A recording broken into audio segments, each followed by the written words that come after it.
بسم اللہ الرحمن الرحیم۔ مدینے میں کسی کا انتقال ہوا، مشہور روایت ہے تمام سنی شیعہ تمام کتابوں میں۔ حضور کے زمانے میں کسی کا انتقال ہوا۔ جوانوں، بچوں یاد رکھنا، بزرگ سن رہے ہیں، ہم لوگ کے یہاں کیا ہو گیا ہے، کام کرنے کا سلیقہ، معاف کیجیے گا، عموماً یہ ہے نا، ہم لوگوں کے پاس سلیقہ نہیں، چھوٹا کام کریں یا بڑا کام کریں ایسے سلیقے سے کرتے ہیں کہ اسے سلیقہ کہا نہیں جا سکتا۔ کوئی زندگی کا کام، چاہے گھر بنانا ہو، چاہے گھر سجانا ہو، چاہے کوئی بھی کام ہو، عموماً ہم لوگوں کے یہاں کمزوریاں ہیں، بہت کمزوریاں ہیں۔ حضور علیہ السلام کے زمانے میں کسی کا انتقال ہوا، اس کی قبر تیار کی گئی، حضور خود لحد میں اترے اور وہ دفن کرنے، قبر میں لٹانے کے بعد پھر ادھر ادھر کچھ اینٹوں سے ایک دیوار بنائی جاتی ہے نا، تاکہ اس پہ پٹرے رکھے جا سکیں اور مٹی ڈالی جا سکے۔ حضور خود چونکہ اینٹیں چن رہے تھے تو بڑے اطمینان سے ایک ایک اینٹ جمع کے صفائی کے ساتھ، تو کسی نے کہا یا رسول اللہ، ارے یہ قبر ہے، ابھی تو اس پہ مٹی ڈال دیں گے۔ تو آپ نے فرمایا دیکھو جو بھی کام کرو سلیقے سے کرو۔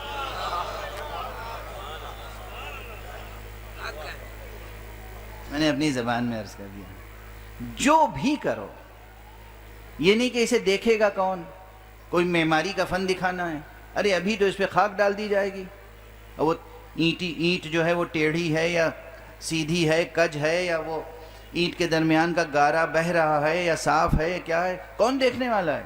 حضور نے فرمایا کہ جو بھی کرو سلیقے سے کرو۔ میسج گیا؟ یاد رہے گا؟ جوانوں، بچوں یاد ہے کہ کس کا میسج ہے؟ بڑے دل میں میرے ایسے نیزے چبھتے ہیں جب لوگ ہر بات پہ کہتے ہیں ارے دیکھیے مغرب والوں کو کیا سلیقہ ہے، کیا ڈسپلین ہے، جو کام کرتے ہیں کیسے طریقے سے کرتے ہیں، کیسے سلیقے سے کرتے ہیں۔ یہ انہوں نے سیکھا ہے دہن مبارک مصطفیٰ سے، ورنہ انہیں کیا سلیقہ آتا تھا؟ زندگی کے کسی کام کا سلیقہ نہیں تھا۔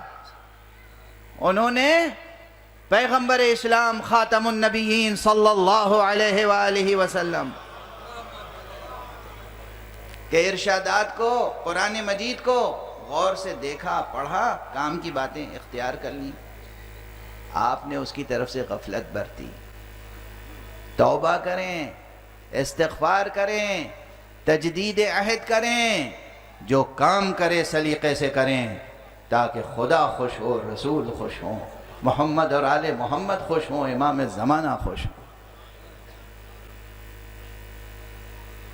بات یہاں تک آ گئی، بس اب اس سے زیادہ زحمت نہیں دوں گا، میرے اندر بھی سکت نہیں ہے، بہت کچھ پڑھنے کا دل چاہتا تھا آج، مگر سکت نہیں ہے۔ عمل کیجئے۔ 3 فقرے اور عرض کر لوں۔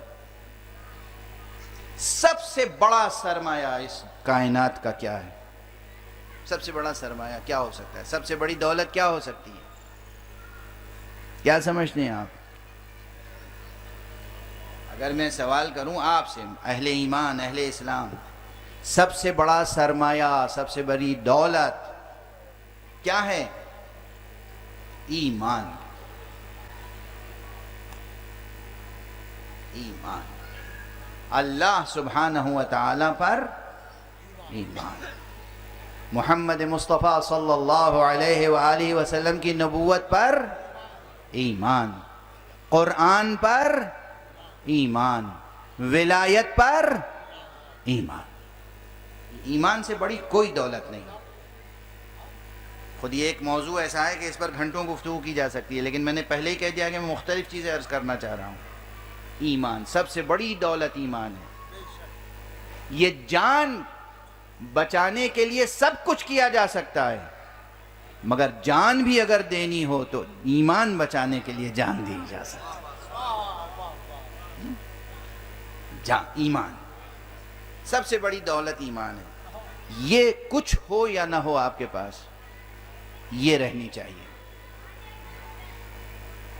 اور اگر یہ ایک دولت ہے آپ کے پاس تو یقین کیجئے کہ دنیا میں کوئی آپ کو شکست نہیں دے سکتا۔ دوسری چیز تیزی سے، دوسری چیز جو ہونی چاہیے انسان کے پاس، اچھا ایمان کہیں بازار سے خریدنا نہیں کہ آپ کہیں کہ ہمارے پاس اتنا ہے ہی نہیں کہ ہم ایمان خرید کے لائیں. ایمان، اور اس کے بعد دوسری چیز اخلاص. یہ اخلاص کیا ہے؟ خلوص نیت، یعنی جو بھی کریں خدا کی خاطر کریں.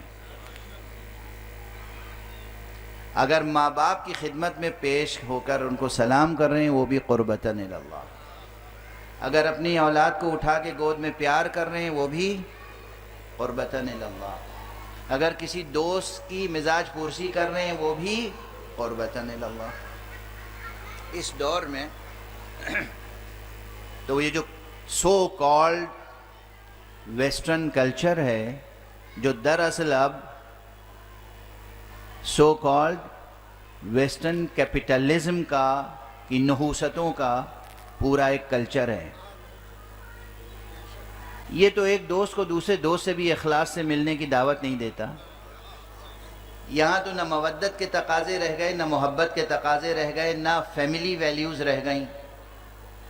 لیکن اس دور میں بھی اگر آپ کو سرفراز رہنا ہے ہر اعتبار سے اور اپنے مستقبل کو ماضی سے زیادہ تابناک اور عظیم بنانا ہے تو پھر آپ کو یہ چیزیں بھی رکھنی ہوں گی کہ ایک دوسرے سے رنجشیں مٹائیں، رنجشوں کو پروان نہ چڑھائیں. اس نے مجھے سلام نہیں کیا تو میں کیوں کروں؟ وہ رشتہ دار ہے مجھ سے ملنے نہیں آیا تو میں کیوں جاؤں؟ قرآن مجید میں 3 مقامات پر لعنت کی ہے اللہ نے اس پر جو صلہ رحم کو توڑے. قاطع رحم، سمجھ رہے ہیں کتنی بڑی چیز ہے؟ قطع رحم، عزیزوں رشتہ داروں سے رشتہ ناتا توڑ لینا. سن رہے ہیں سب لوگ؟ عزیزوں رشتہ داروں سے رشتہ ناتا توڑ لینا اتنا بڑا گناہ ہے کہ قرآن مجید میں 3 مقامات پر اللہ نے اس گناہ کرنے والے پہ لعنت فرمائی ہے. یاد رہیں گی یہ سب باتیں؟ آپ چاہتے تھے کہ میں چند جملے اور ایسے کہوں کہ بس کھڑے ہو کے لڑکے نعرے لگائیں، مگر یہ سب بھی ضروری ہے. صلہ رحم، اور صلہ رحم تو رشتہ داروں سے جہاں خون کا رشتہ ہو، اور جہاں خون کا رشتہ نہیں. ویسے تو روئے زمین پہ کون ہے جس کا ایک دوسرے سے خون کا رشتہ نہیں ہے؟ سب آدم و حوا کی اولاد ہیں. لیکن بہرحال کچھ اب عرفاً یہ ہے کہ ایک گھرانے کے، ایک کنبے کے، ایک خاندان کے، ایک نسل کے لوگ ہیں. تمام انسان ایک دوسرے کو دیکھیں بشاشت سے، محبت سے، مروت سے. ایک دوسرے کو دیکھنا یہ بھی عبادت ہے. یہ لفظ یاد رہے گا، عبادت ہے. اس پر ایک حدیث سن لیجئے پیغمبر اکرم صلی اللہ علیہ وآلہ وسلم کی، اور میں گفتگو تمام کرتا ہوں کہ حضور نے فرمایا، سنیے گا ذرا غور سے سنیے گا، ہم میں سے کون ہے جو گناہگار نہیں ہے؟ ہم میں سے کون ہے جسے توبہ و استغفار کی ضرورت نہیں ہے؟ توبہ و استغفار کی ضرورت ہے، گناہگار بھی ہیں. حضور نے فرمایا ہے اگر ایک مومن بے لوس، بے غرض، یعنی کوئی غرض نہ ہو، کوئی ہڈن ایجنڈا نہ ہو، کوئی یہ نہ ہو کہ آج جا کے ملاقات کریں گے کل ان سے کام کی فرمائش کریں گے، ایسا نہ ہو.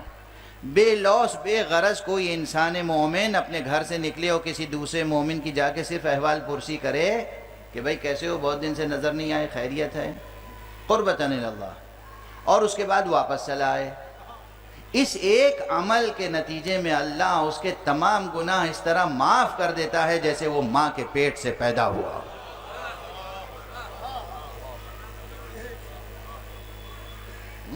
حضور کا ارشاد ہے ایک مسلمان، ایک مومن دوسرے مسلمان و مومن کیا بے لوس بے غرض صرف جائے اور احوال پرسی کر کے آ جائے کہ بھائی خیریت سے ہو.